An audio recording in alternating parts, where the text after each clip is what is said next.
Hello बच्चों, स्वागत है आपका हमारे चैनल कन्वर क्लासेज में। तो बच्चों, आज हम class 8 learn well smart science का chapter number 6 conservation of plants and animals के सभी क्वेश्चन आंसर्स को इस वीडियो में स्टडी करेंगे। तो बने रहिए हमारे साथ इस वीडियो में। अगर आप हमारे चैनल पर पहली बार विजिट कर रहे हो तो प्लीज़ चैनल को सब्सक्राइब करें और बेल आइकन को भी प्रेस करें और अपने क्लासमेट्स के साथ में इस वीडियो के लिंक को शेयर करें प्लीज़, और इस वीडियो को लाइक करें।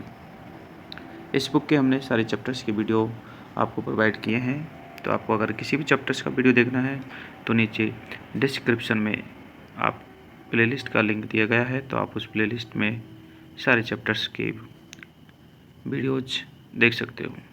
चलिए वीडियो को स्टार्ट करते हैं। लेटेस्ट प्रैक्टिस का जो पहला क्वेश्चन है MCQ टाइप के हैं। तो द फोना end of an area includes, ठीक है। तो इसमें आपके एनिमल्स किंगडम मतलब सारे जो एनिमल्स है वो आपके फोना कैटेगरी में इंक्लूड होते हैं। सेकंड क्वेश्चन है the Asiatic lion is an Asiatic lion जो है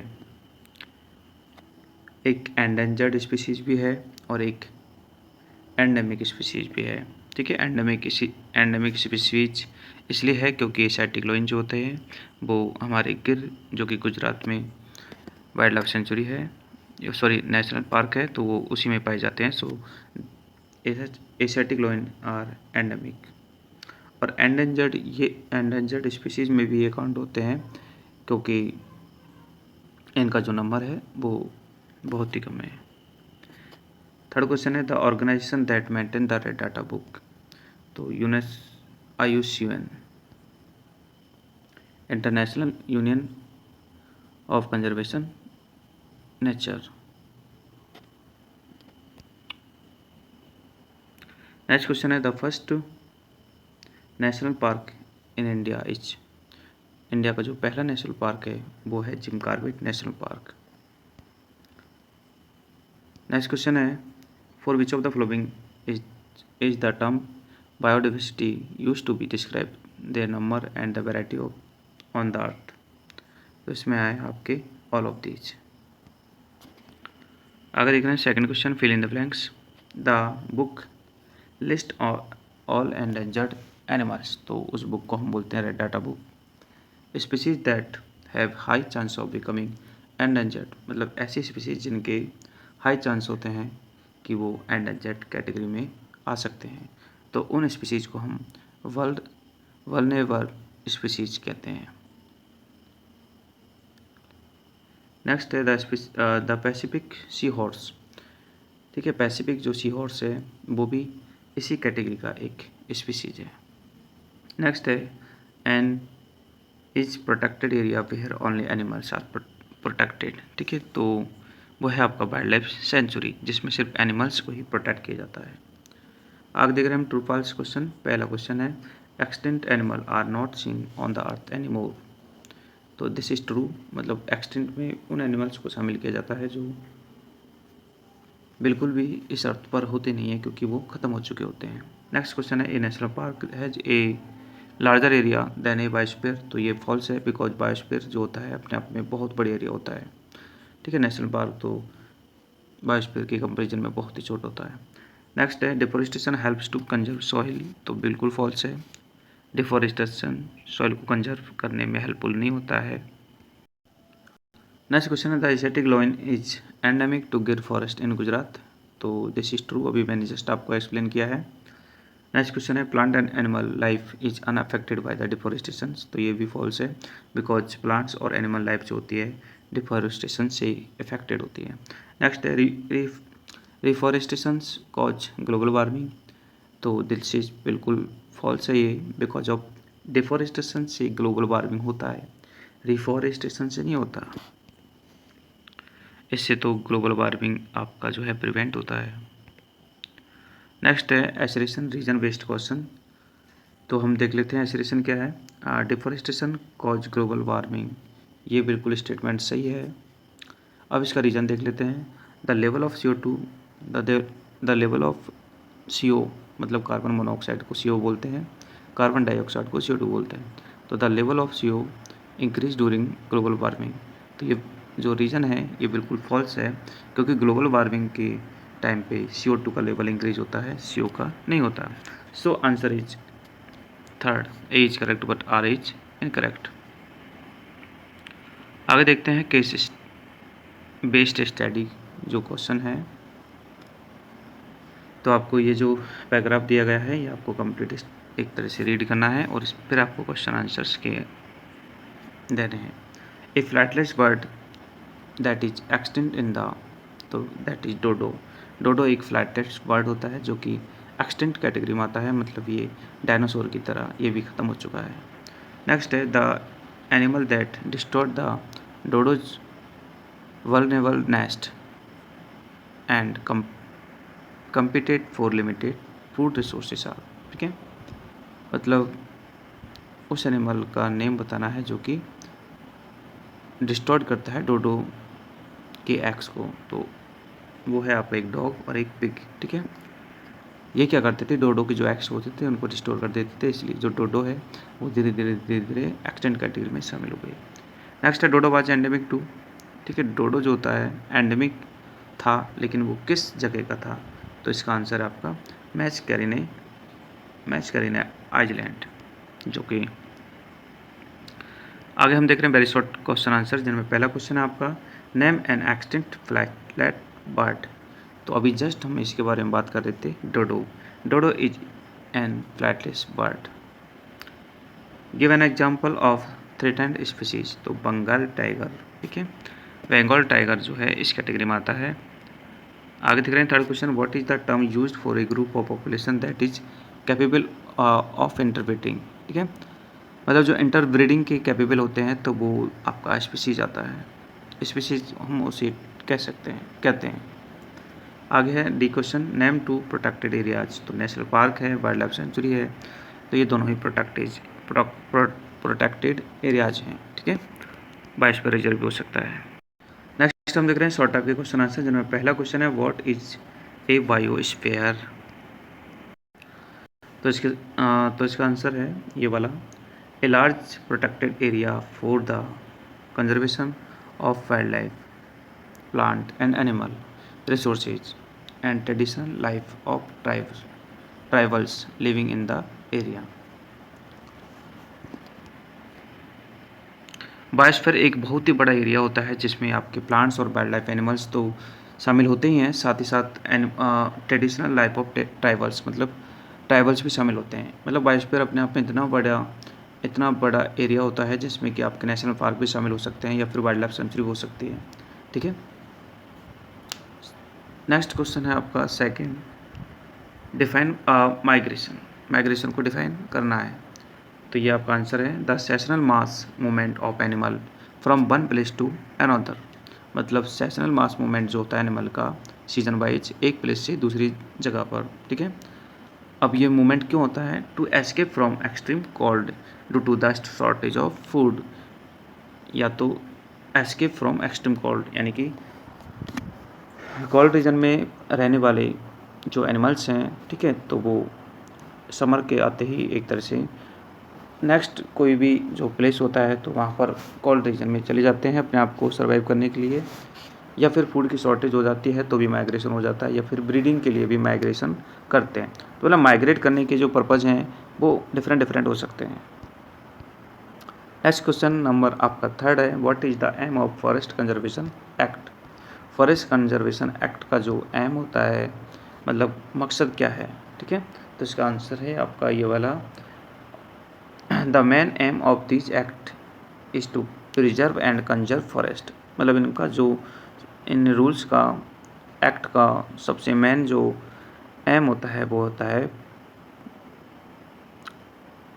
conservation of forest and preserve, मतलब फॉरेस्ट को कंजर्व करना और उसको प्रिजर्व करना, and meet the basic need of people living there, और लोगों की बेसिक नीड को कंप्लीट करना।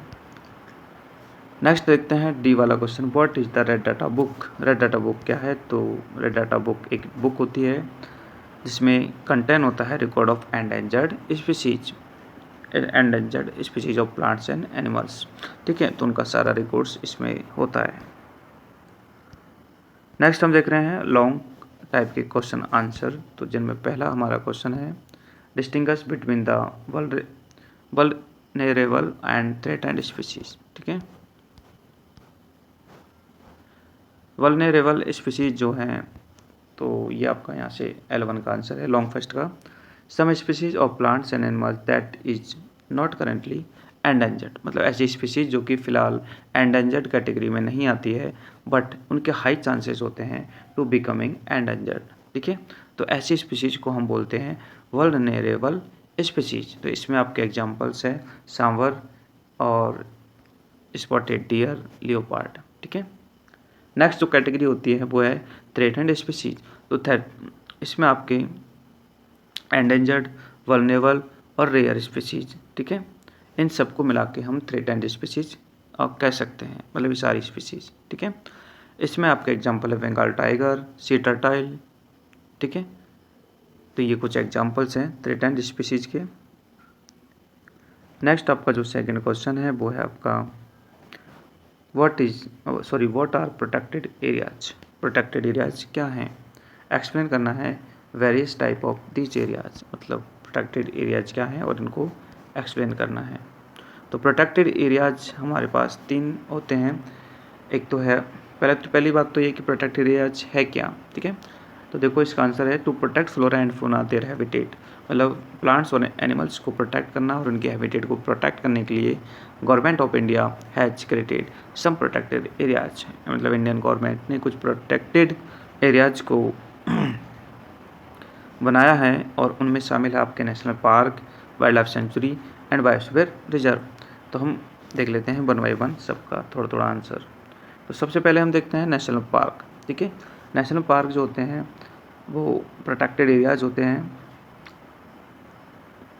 जो जिनमें की प्रिजर्व होती है natural condition to provide natural habitat and resources of wildlife, मतलब वाइल्ड लाइफ को नेचुरल हैबिटेट प्रोवाइड करना। And this area forestry, grazing, cultivation and free entry of people and private ownership are not allowed, मतलब इन areas में grazing allowed नहीं है, forestry भी allowed नहीं है और लोगों की जो एंट्री है वो भी फ्री एंट्री अलाउडेड नहीं है।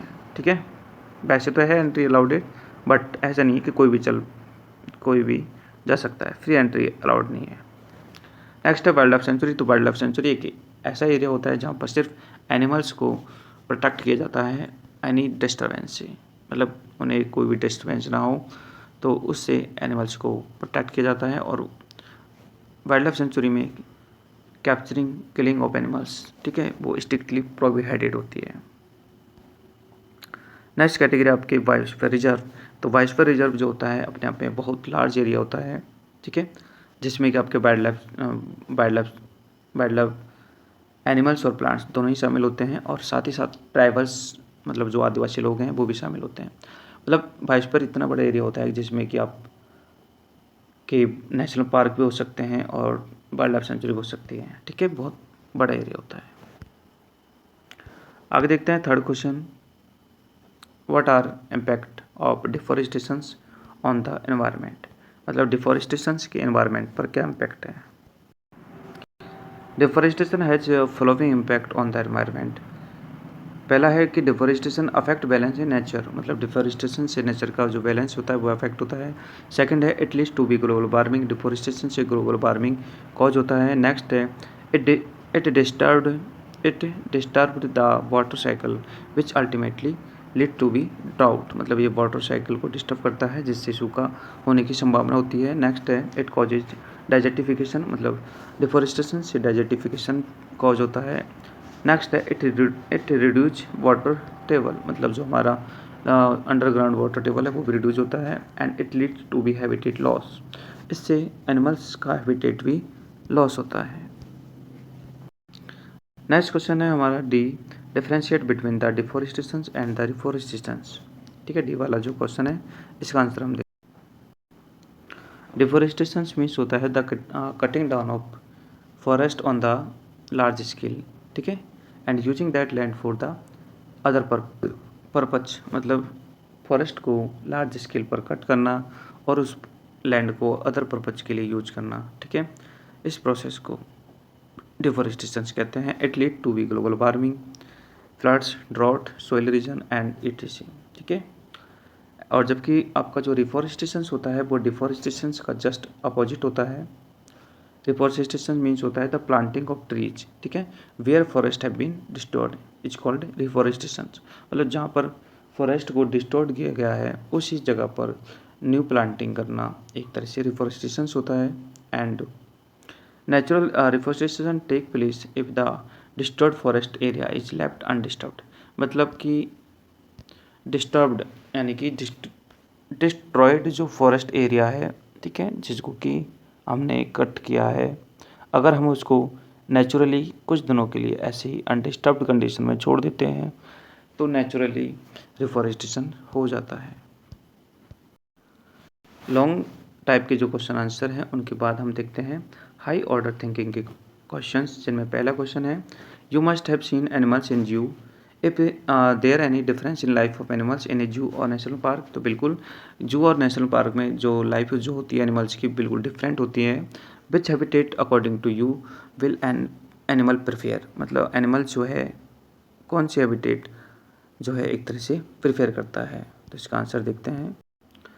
Yes there is a difference in the life of animals in zoo and national park. देखो इन जू मतलब जू में the animal have very limited space to live. मतलब जू में एनिमल्स के पास बहुत कम स्पेस होता है रहने के लिए, जबकि नेशनल पार्क जो होता है उसमें काफ़ी बड़ा स्पेस होता है रहने के लिए, ठीक है। सो animals will prefer A national park. मतलब एनिमल्स को एक नेशनल पार्क प्रिफेयर करता है क्योंकि नेशनल पार्क में वो नेचुरली अपनी हैबिटेट में रहता है, ठीक है, किसी के बंदिश में नहीं रहता। तो इसका आंसर आप राइट कर सकते हो। सेकंड क्वेश्चन है कि were real dinosaurs use to be make the movie Jurassic Park. यानी कि जो मूवी है जोरासिक पार्क, क्या उसको बनाने के लिए रियल डायनासोर्स का यूज किया गया है। Give reason to support your answers, ठीक है, हमारे आंसर को सपोर्ट करने के लिए हमें एक रीजन देना है। तो बिल्कुल ये बात गलत है क्योंकि जोरासिक पार्क जो मूवी है उसको बनाने के लिए रियल डायनासोर्स का यूज़ नहीं किया गया है क्योंकि डायनासोर्स तो है ही नहीं, ठीक है। नो, देखो real dinosaurs were not use to be make this movie because dinosaur do not exist any more on the earth. मतलब अर्थ पर अभी फ़िलहाल में कोई डायनासोर एग्जिस्ट ही नहीं करता है क्योंकि डायनासोर एक्सटेंट कैटेगरी में है और वो पहले ही ख़त्म हो चुके हैं, ठीक है। नेक्स्ट क्वेश्चन है how does recycling of paper conserve natural resource. मतलब पेपर को रिसाइकल करने से नेचुरल रिसोर्स कैसे कंजर्व होते हैं। तो इसका आंसर आपकी स्क्रीन पे है। Recycling of paper help us to be conserve tree because of tree are cut down to make paper. मतलब ट्रीज को कट किया जाता है पेपर बनाने के लिए, और अगर हम पेपर को रिसाइकिल करेंगे तो इससे जो आपके ट्रीज कट होते हैं, ठीक है, तो वो सेव हो सकते हैं। इट मीन्स वो कंजर्व हो सकते हैं। It also helps us in conserving water. और पेपर के साथ साथ ये वाटर को भी कंजर्व करता है क्योंकि पेपर को बनाने के लिए, ठीक है, जो वाटर की रिक्वायरमेंट होती है तो वो भी एक तरह से सेव होती है, ठीक है। आप ये आंसर राइट कर सकते हो।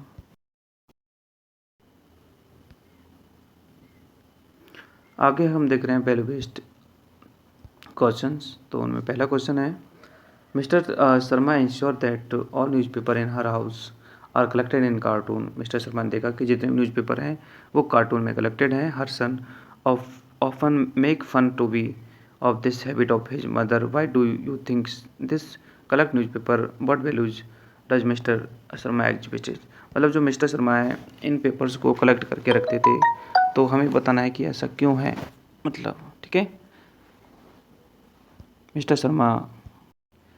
तो देखो इसका आंसर है कि जो मिस्टर शर्मा है, ठीक है, वो न्यूज़पेपर को इसलिए कलेक्ट करके रखते थे क्योंकि वो उन्हें रिसाइकलिंग के लिए एक तरह से सेंड करते थे। और देखो by saving paper she is helping to save trees, ठीक है। वो ये जानते थे कि अगर वो पेपर को सेव करेंगे, पेपर को रिसाइकलिंग के लिए भेजेंगे, तो इससे वो ट्रीज को भी सेव करेंगे क्योंकि पेपर जो होता है वो ट्रीज से ही बनता है। एनर्जी एंड वाटर को भी एक तरह से वो सेव करेंगे, ठीक है। Recycled paper is made from waste paper where is paper is made from trees. मतलब जो रिसाइकलिंग पेपर है वो वेस्ट पेपर से बनता है, जबकि नया पेपर जो होता है वो ट्रीज के कट होने से यानी कि वुड से ही बनता है। So it is should be recycled mister Sharma, care for the environment. ठीक है। मिस्टर शर्मा जो है एनवायरनमेंट के प्रति केयरफुल है। नेक्स्ट जो क्वेश्चन 2 है, Sumit has learn that tiger is an endangered animal. Sunil को पता है कि टाइगर एंडेंजर्ड एनिमल है, क्योंकि इसकी वैल्यू मतलब इसका जो नंबर है वो भी कम होता जा रहा है। He has read extensively on this topic with the help of teachers and student. He started save the tiger campaign in the school. तो जो सुमित है उसने अपने स्कूल में सेव द टाइगर कैंपेन एक तरह से स्टार्ट किया। Suggest few ways to be help him spread awareness. तो आप उन्हें कुछ तरीके बताएं जिससे कि वो अवेयरनेस को स्प्रेड कर सके, ठीक है। और जो सुमित है वो कौन सी वैल्यू अपने आप में एग्जिबिट करता है, तो इसका आंसर भी देना है। तो देखो, Sumit can take help from other student, मतलब सुमित जो है वो अदर जो स्टूडेंट्स हैं उनकी हेल्प ले सकता है और टीचर की भी ले सकता है, ठीक है। टुगेदर दे कैन स्प्रेड, मतलब साथ साथ मिलके वो सभी एक तरह से अवेयरनेस को स्प्रेड कर सकते हैं, ठीक है। साथ मिलके वो पोस्टर्स बना सकते हैं, पम्पलेट्स बना सकते हैं और क्विज ऑर्गेनाइज कर सकते हैं, डिबेट्स कर सकते हैं, ठीक है। And Sumit also that value of being sensitive towards the environment, मतलब सुमित जो है एनवायरनमेंट्स के प्रति सेंसिटिव है, तो उनकी ये वैल्यू एग्जिबिट होती है। नेक्स्ट क्वेश्चन है, study the picture and given and speak few lines on it, ठीक है। तो ये जो पिक्चर है ये है आपके डिफॉरेस्टेशन वाली पिक्चर, मतलब लार्ज स्केल पर पेड़ों को, प्लांट्स को एक तरह से कट किया जा रहा है और इसके क्या क्या साइड इफ़ेक्ट हो सकते हैं, तो इस चैप्टर में मैंने ऑलरेडी एक्सप्लेन कर चुका हूँ, तो आप वहाँ से राइट कर सकते हो, ठीक है। इसके बारे में आपको कुछ लाइन बोलनी है तो आप बोल सकते हो कि इस पिक्चर में क्या शो किया गया है और उसके क्या मतलब एक तरह से कॉज होते हैं, तो वो आप राइट कर सकते हो। तो इस चैप्टर के सभी क्वेश्चंस आंसर्स आपके कंप्लीट है। आई होप कि आपको वीडियो पसंद आया होगा। तो प्लीज़ इसी तरीके से आप बाकी के चैप्टर्स की वीडियो देखना चाहते हो तो नीचे डिस्क्रिप्शन में एक प्लेलिस्ट है आपकी इस बुक का, उसमें आपके चैप्टर वाइज सारे चैप्टर्स जो है एक्सप्लेन किए हैं और उनके क्वेश्चन आंसर्स वाली वीडियो भी मैंने आपके ऑलरेडी प्रोवाइड किए हैं, तो आप उन्हें जाके देख सकते हो। तो प्लीज़ इस वीडियो को लाइक कीजिए, आपसे रिक्वेस्ट है, और अपने क्लासमेट्स के साथ में शेयर कीजिए। मिलते हैं नेक्स्ट वीडियो में, तब तक के लिए बाय। जय हिंद, जय भारत।